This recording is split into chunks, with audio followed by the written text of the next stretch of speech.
dissem com a dele, e opinião aqui, parênteses, né, opinião é, segundo Santo Tomás de Aquino, a adesão do intelecto a uma proposição com certo temor de que não seja verdadeira. Ninguém opina com certeza, só no Brasil. A opinião traz sempre consigo o seu quinhão de dúvida. Né? Acho que vai chover. Né? Isso é uma opinião. Agora, há uma escala de opiniões. Que vai desde aquilo que alguns escolásticos, perdoem-me aqui os latinistas presentes, né, que a minha pronúncia é de ser de um peladeiro, de uma favela carioca, mas esta opinião começa naquilo que alguns chamavam de flatus votis. Né? Segundo o professor Pachá, a tradução literal seria um peido bucal. Né? Lula livre, isso não é nem opinião, né? Flatus votis. Não tem o estatuto epistêmico de uma opinião. É um blá blá blá qualquer. Acima desta coisa horrorosa, há a opinião temerária, que é a do sujeito que opina contra as evidências. O Instagram aí é um mostruário extraordinário, né? De opinantes profissionais que, com seus egos inflados, opinam com ar de sapiência infusa e de maneira grandemente temerária, porque vão contra evidências. E evidência aqui, outro parênteses, eu sou viciado em definições, porque eu acho que, juntamente com Santo Alberto Magno, que a definição é o primeiro passo para que o intelecto torne-se sadio. Né? É verdade, quando a gente começa a falar e não tem sequer os conceitos mentais dos termos usados, significa que a vaca vai caminhando para o brejo das almas. Santo Alberto Magno, aliás, é um dos autores que mais tarde traremos à luz pela coleção escolástica da editora Concreta, se tudo der certo. Não são livros fáceis de editar. Ontem eu conversava com o professor Fábio, que não é fácil, não é só a tradução do latim, a pessoa tem que ter proficiência no glossário do autor a ser traduzido, entender quais são os conceitos filosóficos com que ele elabora, etc. Ter um pleno domínio da língua para a qual se vai verter o texto. E hoje no Brasil é um drama, e é triste dizer isto, cada vez mais vamos depauperando a nossa própria língua e caminhando para transformá-la em 1000 dialetos. Se a coisa não tiver um freio, se não se resgatarem as boas gramáticas e continuarmos nesse diapasão, daqui a pouco, entre nós e os portugueses, haverá certa coincidência sintática num ou outro período, mas a compreensão mútua será dificultada, apesar dos acordos pseudo-ortográficos. Né? Então, acima desta opinião, que não é nem opinião, que é o flatus votis, há essa opinião temerária, que é ir contra as evidências. Santo Tomás nos diz que evidência é uma propriedade da verdade, ou, numa formulação mais escolástica, é próprio da verdade ser evidente. Só que ela é evidente numa escala. Né? Há coisas que são evidentes em si mesmas, mas não para nós. É a chamada evidência quod si. Né? Por exemplo, Deus não é evidente para nós, segundo Santo Tomás de Aquino. Se Deus fosse evidentíssimo, não haveria ateus. Né? Então, todo ente, pelo simples fato de ser, porta em si mesmo algum grau de evidência. Só que há coisas que são evidentes só para os conhecedores na matéria. Né? Quod sapientis tantum, diz Santo Tomás, que o ato é anterior à potência, é evidente apenas para quem estudou metafísica. Não é evidente para Dilma, por exemplo, né? Ou para quase nenhum dos nossos queridos parlamentares, né? Que entre o sujeito, o verbo e o predicado costumam ter concussões cerebrais, dificuldades ontológicas e antológicas. É uma desgraça, é uma verdadeira desgraça.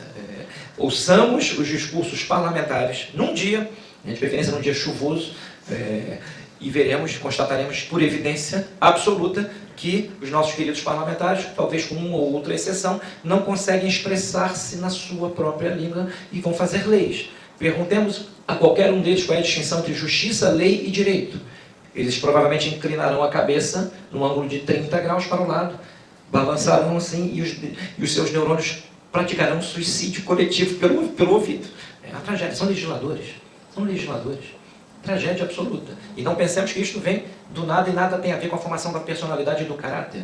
Porque a pessoa que sequer tem vocabulário, que não consegue concatenar lé com cré, não consegue desenvolver um discurso de improviso a respeito de um tema que presumivelmente estudou, é uma pessoa que está condenada a opinar temerariamente, contrariamente às evidências. Acima desta opinião temerária, que está acima da opinião, da pseudo-opinião, que é o flatus votis, há aquela opinião razoável, que é a opinião de senso comum, que é a da maioria das pessoas. Né? E nós devemos defender o bom senso e o senso comum, porque ele é o trampolim para a formação da personalidade. A pessoa que fica raciocinando por absurdo, né? Fica elencando na sua mente ideias, na sua vida prática, que vão no sentido contrário à realidade, elas são candidatas à depressão, à tristeza, etc. Porque a realidade não é só o que existe, como diz o Julián Marías, grande filósofo espanhol católico, ela é também o que resiste aos nossos devaneios.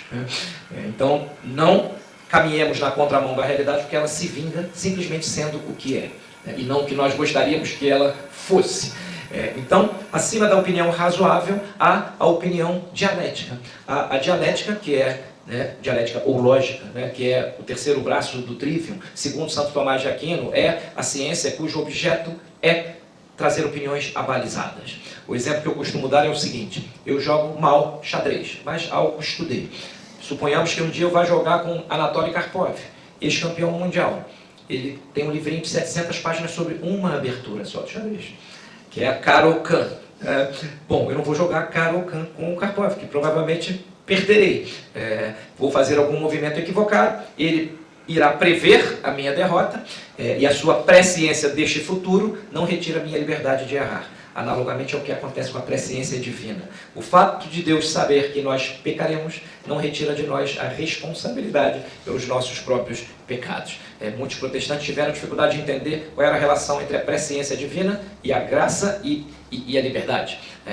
Pois muito bem, acima da opinião, que é a opinião que é da dialética, o Santo Tomás diz que é próprio do dialético dar opiniões abalizadas. Veja-se que subimos, do pum pela boca, a opinião temerária, desta a opinião razoável, da opinião razoável à opinião segura, e por fim, a opinião científica, que é quando o sujeito realmente, naquela matéria que ele estuda, ele alcança uma certeza epistemológica, ou seja, a sua certeza já não é mais fruto. A certeza que ele chega no conjunto de verdades de que trata a sua ciência não é uma certeza fruto de devaneios, de paixões desgovernadas, é a certeza que provém da posse formal da verdade pelo intelecto. Corrijam-me aí os latinistas presentes, uma das etimologias sugeridas para a inteligência é indus legere, que é ler por dentro. A inteligência humana, eu digo humana porque há outras inteligências, a inteligência angélica e a inteligência divina. A inteligência humana é aquilo que, abstraindo do que contemplamos, das notas individuantes da matéria, chega a certa verdade, a certa adequação entre isto, que é esta potência para os inteligíveis, e o ser das coisas. Porém, por mais que nós conheçamos a realidade, por melhor que cresçamos na inteligência das coisas, para nós humanos, devido à debilidade do nosso intelecto, haverá sempre uma zona de sombra, de desconhecido. Porque nós não esgotamos com a nossa parca inteligência o ser das coisas. Sempre há uma zona de sombra. Eu contemplo este copo aqui, vejo que tem água, sei um monte de coisas só de olhar, algumas me são evidentes, etc. Mas com o meu olhar eu não esgoto tudo o que há para ser entendido neste copo. Eu não sei exatamente qual é o peso dele aqui agora, qual é a quantidade de água que há nele aqui agora, teria que medir. Eu não sei se alguém benevolamente, que eu já estou cansado de viver, botou algum veneno. Eu teria que passar por um reagente para entender. Então o nosso olhar não esgota as coisas.